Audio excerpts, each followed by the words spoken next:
Time to check in on our buddy Little Commie Dalio. And we say Little Commie because he's just a little bit communist, maybe. Do we actually know? No, we don't. But we do know that he's very easy on China because he has a lot of interest there. But regardless of which way he slants or skews, we know he has a lot of good information because he's smart nonetheless. And he has all the research and the best hedge funds, so we might as well learn from him. We shouldn't learn the part about bending over backwards for the CCP, perhaps, maybe, if that's what he's doing. But everything else, yeah, we can learn from it. So we're going to continue with his series. He's basically publishing a book on LinkedIn, and this is chapter 2 of the Changing World Order: Money, Credit, Debt, and Economic Activity. And this thing is just a beast. It's very, very long, so we're going to break it up into multiple videos just like we have been doing. But before we get into it, remember, if you haven't taken this free training yet, take it now. Shows you the exact investment strategy that I use and all our Fallible members use, and we all love it because it's easy and simple and it works. Takes all the stress out of trading. And when you read stuff like this, yeah, it becomes even more stressful because you start thinking about the end of the world. So if you want less stress, check it out. Link in this video and down below in the description and comments. Okay, what's Dalio about to say in chapter 2? Well, in chapter 1, we talked about wealth and power. That's what every country and nation wants, right? Well, money and credit, which is what this part is going to be about, are the biggest single influence on how wealth and power rise and decline. So if you don't understand that, then how are you going to understand how politics happens in each of these countries and how the world order works? So for example, if you didn't understand how the roaring 20s led to a debt bubble and a big wealth gap, and how the bursting of that debt bubble led to the 1930 through 33 depression, and how that depression and wealth gap led to wealth conflicts all over the world, then you can't understand why FDR was elected president. They're all connected, all within Dalio's framework. And it also led to him announcing that big new plan where the central government and Federal Reserve would provide a lot of money and credit. And that's what was happening all around the world, and it's similar to what's happening right now. And all of this led to the new world order that was created in 1945 after the war. Again, it's all connected. So the two most important things to understand is how money, credit, and economics work, and then how domestic and international politics work. They influence each other. So if you know what stage we are in the economy, and I'm talking about the broad, longer term debt cycle, you're going to get an idea of how politics will turn out. Same reason we've been getting all these strong men into office across the world. It's not just Trump, it's happening everywhere. And that's not commentary on whether Trump is good or bad. I'm just saying he falls under that category. I think Modi, the Prime Minister of India, would kind of fall under that too, and he's very controversial as well. People love him and people hate him. So money and credit, that's what we got to understand. And within that, one of the most important concepts is that debt eats equity. And I'm going to be skipping through a lot of this because Dalio is very long-winded. Maybe for good reason though. I mean, you rather over-explain this stuff than under-explain it. It's not like it's super simple. But anyway, yes, debt eats equity. And what that means is that debt has to be paid above all else. So if someone has equity ownership, like their investment portfolio or their house, if they can't service the debt that they have, well, then that asset is going to have to be sold or taken away. So the creditor, the person who lent the money, is going to get paid ahead of the owner of that asset because they have a claim to that asset. So as a result, when your income is less than your expenses and your assets are less than your liabilities, meaning you have too much debt, then that's basically the best way to have your assets sold and for you to go broke. Now, another important concept is that money and credit can easily be created by governments. And we're all very familiar with that at this point, with Jay Powell and his Fed team holding up the stock market. Lots and lots of stimulation. And the stimulation, everyone likes it because everything goes up in price. But the problem is that all this stimulation creates a lot of debt, and then paying that back is difficult and painful. That's why this whole money, credit, debt, and economic activity, they're all cyclical. That's why we have business cycles. In the credit creation phase, when we're pumping, demand for goods, services, and investment assets and production of them is all strong. But in the debt paying back phase, which eventually comes, it's weak. But what if we made a system where debts never had to be paid back? Because we know no one likes paying debt, right? Well, if we're in a peer-to-peer lending system, which is what like a lot of the economy really is, well, it would be terrible for someone, if they lent you out money and you never paid them back, then what happens? They're taking the hit. But what if we just had the government do all the lending, the central government and the central bank combined? Because they can make money, right? So they could lend it out. So how about they just lend it all out at 0%? So the Fed lends it out to the central government, and then the government gives it out however they'd like. And then they'd also lend to others at super low rates and allow the people who take the money out to never pay it back. And then the bank could just keep rolling over that debt. And it wouldn't be giving free money because technically the debt would still accumulate on the bank's asset sheet. So it looks like they're performing normal lending functions. Central banks could do that. And that's actually what's pretty much happening now. So what would happen if we did that? Well, Dalio does not actually give an answer. Hopefully he does later on this series. But yeah, it is something that we all wonder about. And I assume he's going going to answer that question. And if I had to give you an answer right now, which we're going to go into more, it's that if you keep doing that, you blow up your currency, and then no one wants to hold your currency in the first place, so you lose the power to keep printing. That's what's happened to every empire before the US, and it'll continue to happen, sadly. Now, the biggest problem that we're collectively facing right now as people, companies, nonprofit organizations, governments, everything, is that our incomes are way lower than our expenses, and our debts and other liabilities, including the big ones, pension, healthcare, insurance, they're very large relative to our assets. And you already know how many municipalities are absolutely screwed when it comes to their pension obligations. It's like a ticking time bomb that we see every year, and there's no solution, so we just keep going. Eventually, though, the chickens have to come home to roost, right? Which is a farm metaphor that I actually know nothing about, but I'll just keep using it, just like we keep kicking the can down the road for pensions. See, it may not seem that we're in big trouble, because it actually seems like the opposite, because there's so many people, companies, organizations, governments, they all look rich, even while they're in the process of going broke. They look rich because they spend a lot and they have plenty of assets and even plenty of cash. But if you look carefully at their balance sheet, you're going to be able to see who look rich but are actually in financial trouble because they have incomes that are below their expenses. And they have too much debt, not enough assets. So if you project out what's going to eventually happen, you're going to see that they're going to have to cut their expenses and sell their assets, or they're going to go broke. Well, not even or, they will go broke doing that. Now, the most obvious, clear way to see this is just go on Instagram. Like, why is this person that I know that's a second grade teacher taking all these beautiful, expensive trips? Why is this person that I know works at the Gap doing the same thing? Where is all this money coming from? How are they able to shop and get all these new outfits all the time? The answer is debt. So many people are up to their eyeballs in credit card debt. And this is the same type of debt that Dalio is talking about. It all fits together in the big picture. So that's what it is when people look at Instagram and they feel bad because they see all these other people doing all these amazing things. But you gotta remember that they're screwing themselves for the future too. And another thing, not everyone is an influencer. You can't be an Instagram influencer with 500 followers to the point where you're posting all day and taking these trips as if you're getting paid, because you're not. That's actually the saddest thing. Like, okay, younger people in high school and college, when they're posting constantly on Instagram, all right, fine, you're younger. But when you start getting up there, like 28, 30, and you're posting like an influencer when you have no following, you're not making any money from it, it just starts to get really sad. Because you know that person is not only losing their time doing all this stuff, but also even more money by going into debt just to keep up with the Joneses. But hey, maybe being an influencer is their passion. And you know, I wouldn't want to stand in the way of their passion, because how are people going to know all the amazing things that they can do in Croatia? It's important work, real important work. But yes, moral of the story is that no one is doing too well. Now remember, all countries can create money and credit out of thin air to give to people to spend it or lend it out. So by producing more money and giving it to the people who need it, the debtors, then banks can prevent debt crises. So debt does eat equity, but money feeds the hunger of debt, and central banks can produce money. So it shouldn't be surprising when governments print like crazy when we're near the end of the long-term debt cycle. But not all the money the governments print is of equal value. The governments that can really print are the ones that have the reserve currencies. And right now, the dominant reserve currency is the US dollar. So we got a lot of printing power. The dollar accounts for 55% of all international transactions. The euro, on the other hand, is at 25%. Then you got the yen, the renminbi, and the pound. They're all relatively small reserve currencies. Though, of course, the Chinese currency is growing quickly in importance. So having a reserve currency is great while it lasts because it gives you exceptional borrowing and spending power. But it also sows the seeds of ceasing to be a reserve currency, which is a terrible loss. And the reason it sows the seeds of that destruction is because having that reserve currency means that country can borrow a lot more than it could otherwise. And that leads to it having too much debt, which can't be paid back, which requires the central bank to print a lot more money and credit, which devalues that currency to the point where no one wants to hold it. So it loses its reserve currency status and it's not a storehold of wealth anymore. That's all just part of the cycle. So the US dollar won't be on top forever, especially with the way we're printing. Now, if we break down what money is a medium of exchange that can also be used as a storehold of wealth. But it's important to realize that most money and credit, especially the fiat money that we all deal with, it has no intrinsic value. It's just journal entries in an accounting system that can easily be changed. Oh, you know, Bitcoin and gold people just love this argument because it is true, but you got to get the timing right too. Anyway, the purpose of this fiat system is to help allocate resources efficiently so that productivity can grow, rewarding both lenders and borrowers. borrowers. But that system periodically breaks down. And that's why since the beginning of time, all currencies have either been destroyed or devalued.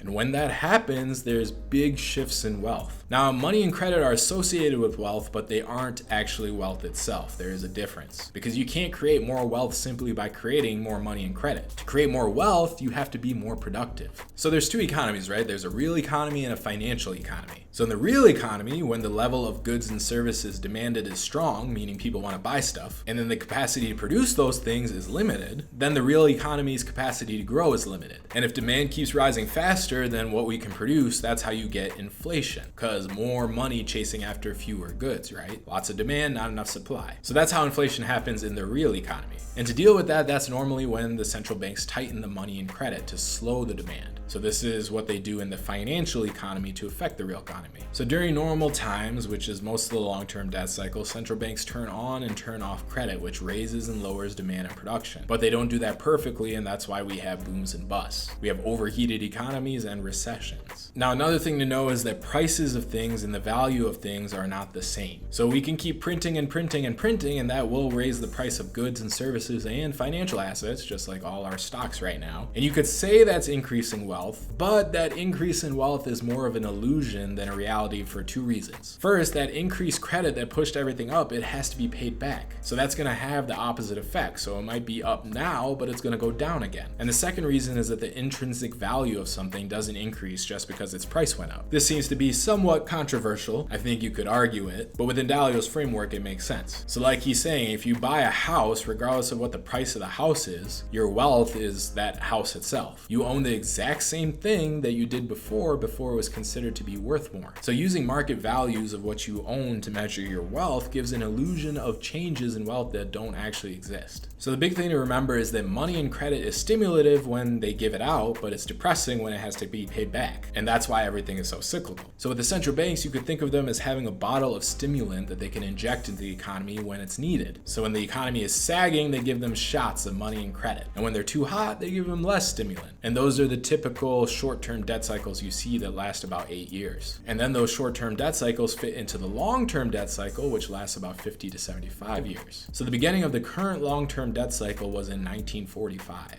So it's 2020 now, right? That's about 75 years. So these long-term debt cycles start when debts are low, because there is some huge restructuring that happened before this that gave central banks a lot more stimulant in the bottle. So the ability of the central banks to stimulate ends when their money and credit growth does not produce real economic growth. And that usually happens when debt levels are high and interest rates can't be lowered enough. And when all that stimulation, all the printing, increases financial asset prices more than it actually increases economic activity. Kind of seems like what's going on now. So those who are holding the debt at this point typically want to exchange it with something else that holds their wealth better, because they can see that currency getting blown up. So when it's widely perceived that this debt is not a good storehold of wealth because it's not going to be paid back, or what it will be paid back in is too cheap because the currency is worth less, then that's when the long-term debt cycle is at its end and a restructuring has to happen. So then the restructuring happens and the debt devaluation happens, and then we start the whole cycle all over again. And we'll be going into more detail with the long-term debt cycle in the next video. So if you want to see that, make sure you subscribe, because we're not done. This is a lot of information. And if you haven't already, make sure you take this training, because yeah, there's always going to be the long-term debt cycle and this crazy stuff happening, but you kind of have to focus on the now too. And this is one of those strategies that works right now and will continue to work, but you can't really make those trading decisions off the huge debt cycles. So anyway, if you want to learn more about how we do it, definitely check out this training. There's a link in this video and down below in the description and comments. And once again, subscribe, because we're going to continue this series. So if you want to see those, then yeah, subscribe. And I will see you in the next video. Stay fallible out there. Bye.